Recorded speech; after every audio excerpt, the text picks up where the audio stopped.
আজ মহাবীর জয়ন্তী বা হনুমান জয়ন্তী।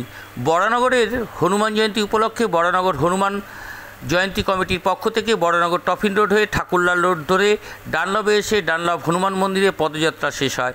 এই পদযাত্রায় বিভিন্ন বিজেপি নেতা ও বিজেপি নেতা সজল ঘোষের উপস্থিত ছিলেন। এছাড়াও এই বর্ণাঢ্য শোভাযাত্রাকে ঘিরে মানুষের মধ্যে উৎসাহ উদ্দীপনা ছিল চোখে পড়ার মতন।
এগোতে এগোতে এগোতে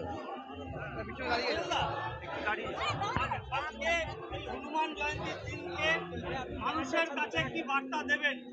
ভগবানের কাছে প্রার্থনা করি মানুষের শুভবুদ্ধি হোক, যে ধরনের পরিস্থিতিতে বাংলা এই মুহূর্তে দাঁড়িয়ে আছে সেটা যেন আমরা কাটিয়ে উঠতে পারি। রাস্তা আটকে গেছে, রাস্তাটাকে একটু ছেড়ে দিন। দাদা, আজকে অনশন করতে বসেছে এসএসসির সামনে চাকরি প্রার্থী। এই সরকার থাকলে অনশনের সিরিজ চলতেই থাকবে, শুধু অনশনকারীদের নাম পাল্টাবে। পুলিশ মানে টাকা টাকাতে দেয়নি, কি বলবে একে নিয়ে? দালাল দালাল মানুষ, এগুলো জানোয়ার বললে পশুকে অপমান করা হয়। আল্লাহ, আমাদের মুর্শিদাবাদে ফারাক্কাতে যে ধরনের ঘটনা ঘটছে, কি বলবে? ফারাক্কায় নয়, মুর্শিদাবাদে নয়, এখন সোনারপুরেও শুরু হয়েছে।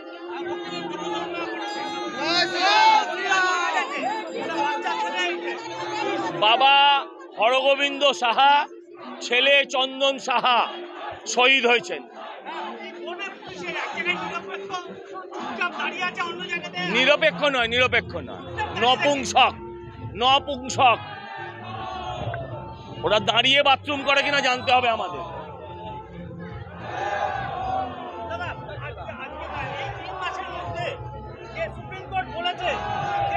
ওই দৃষ্টিটা ঘোরানোর জন্যই বাংলায় রাইট লাগানোর পরিকল্পনা করেছে। 26,000-এর দৃষ্টি ঘোরানোর জন্য মমতা ব্যানার্জি বাংলায় দাঙ্গা লাগানোর পরিকল্পনা করেছেন। আপনারা দেখছেন 24 ঘন্টা ইন্ডিয়া টিভি, সর্বদা সবার পাশে সবার মাঝে। আজ এ পর্যন্ত। সঙ্গে রাখুন 24 ঘন্টা ইন্ডিয়া টিভি, দেখতে থাকুন সব জেলার সব খবর সবার আগে 24 ঘন্টা ইন্ডিয়া টিভির পর্দায়। নমস্কার।